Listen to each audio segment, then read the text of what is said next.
The most popular fitness videos are ab training videos. Even for me, whenever I post a video that's related to training your abs, it does exceptionally well. But what if I told you that abs training is overrated and you don't need these 20-minute ab workout routines that you see online? We are better off getting stronger on major compound exercises and adding a few supplementary abdominal movements to help develop your abs. Think about it this way: if you want to grow your biceps, you will not start doing 20-minute bicep circuits with light weights every day. You will perform heavy pulling exercises like weighted chin-ups, rows, and perform a variety of isolation bicep exercises on top of this. Training your abdominal muscles should follow the same principles. Instead of training the muscular endurance of your abs with high-rep bodyweight training, train heavy compound exercises that help engage your core like squats, deadlifts, and rows. Some added isolation work on top of these compound exercises in the form of weighted abs training can then help you further enhance your abdominal development. This is a far more efficient way of developing your abs, because if I look at the way most people train their abs these days, they are wasting quite some time on endurance-based abdominal workouts while they would be better off placing that energy into heavy compound movements that actually move the needle forward.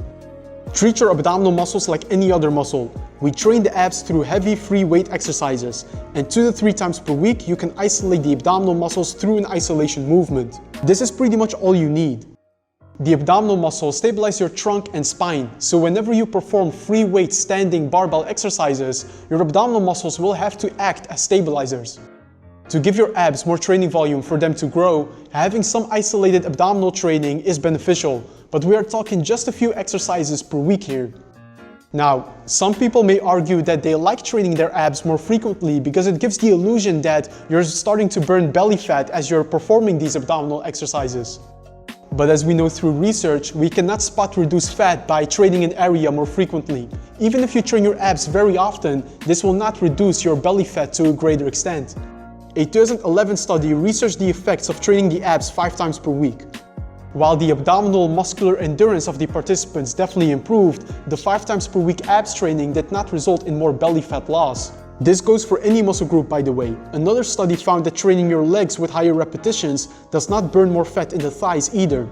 So also high rep squats or thigh fat burning workouts don't actually help you burn more fat in these areas. For that reason, it's not necessary to do a ton of abs training. In fact, it can even work counterproductively.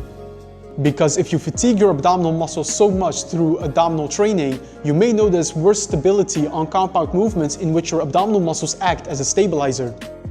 Now, just to be clear, I'm not saying that abdominal training is useless, but the way abdominal training is being promoted in most fitness realms is giving people the wrong impression.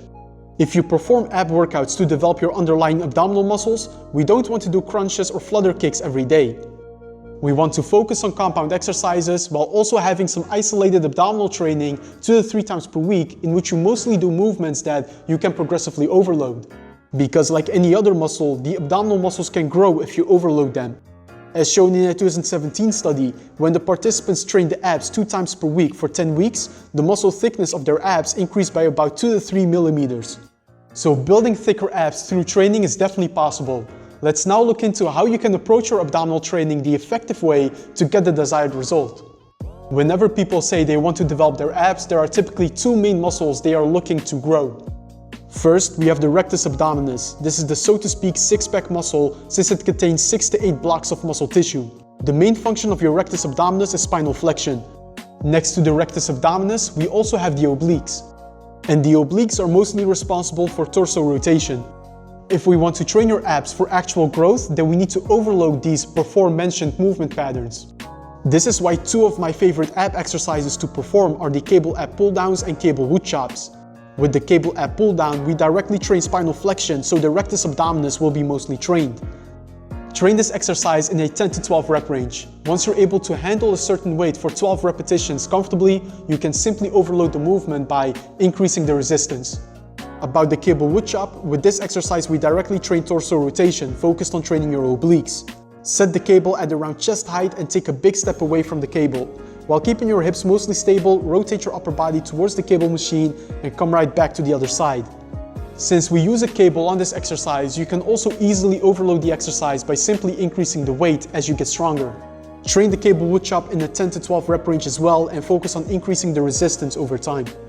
Next to training spinal flexion and torso rotation, it's also good to have one abdominal exercise in your routine that's focused more on stabilizing your trunk and there's not much movement.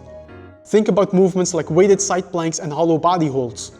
These exercises are helpful because they can help us better stabilize your torso during the performance of compound movements. For instance, getting stronger on the hollow body holds can directly contribute to better stability during overhead pressing.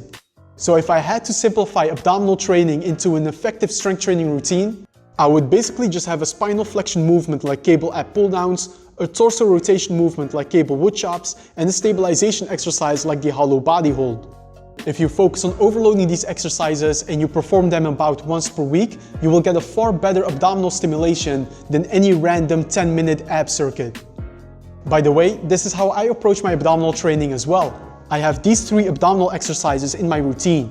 Sometimes I switch the cable pull down for weighted V-ups or do a weighted side plank instead of hollow hold.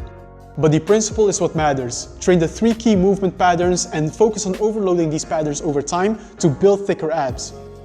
And that was all for today's video. I hope you now have a better understanding of why traditional abdominal training can sometimes be overrated and what you can do instead to effectively train your abs. As always, if you have any questions, feel free to leave them in the comments below. Also, if you found this video helpful, then leave me a thumbs up, subscribe to the channel if you haven't yet, and I will see you in that next video.